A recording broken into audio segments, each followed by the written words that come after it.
maybe this is a good moment to for me to head in as more with the product view instead of the market view.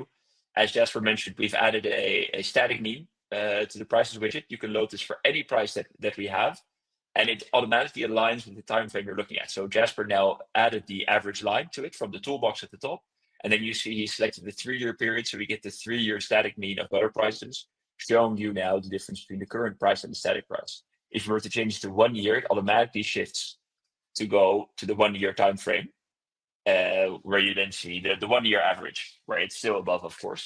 So in this way, you can play around with how different averages and different time frames look. This is available in the prices widget and works with any price series.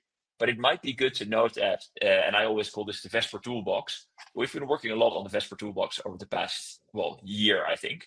And there's a lot of additions that have arrived in there that I think are very helpful for users, and also based on the feedback we got from our users. So the average line is one.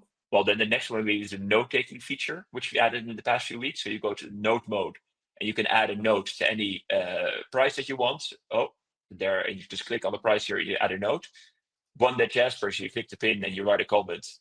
Expensive butter, probably, he's going to write. Then leaving note mode again, you can just click on the note button again, and then you're out of it. The next one, I think, and you've seen Jasper use it as a pro already, is the zoom function.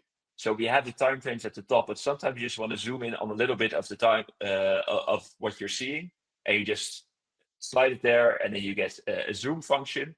So another tool in the toolbox.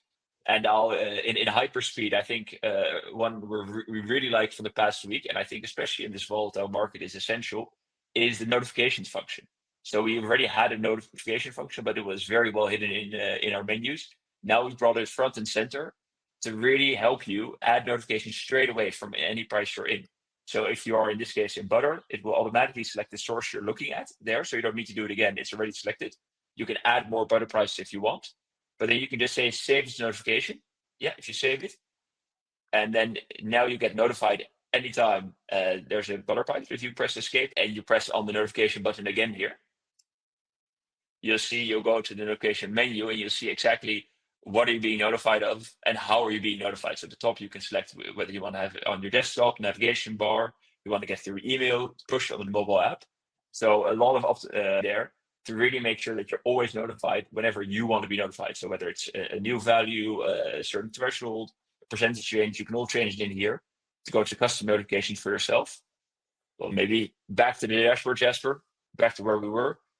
And then some older features that you should probably know already, but maybe a quick recap is at the top right. But top right, you have the 3 dots where you can easily duplicate and rename widgets. So just get 2 versions of the same thing in your dashboard.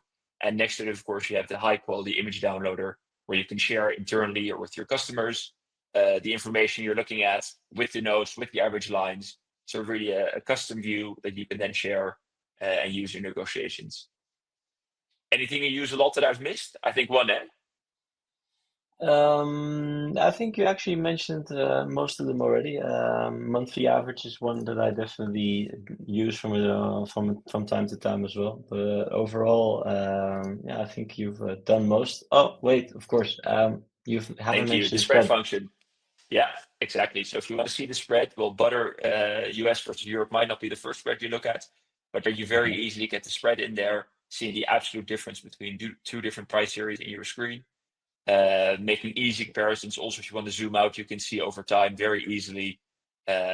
You can see how these 2 prices correlate to each other and where are we now. So a quick, easy snapshot. So that's the spread menu. I think that's the addition to the Vesper toolbox.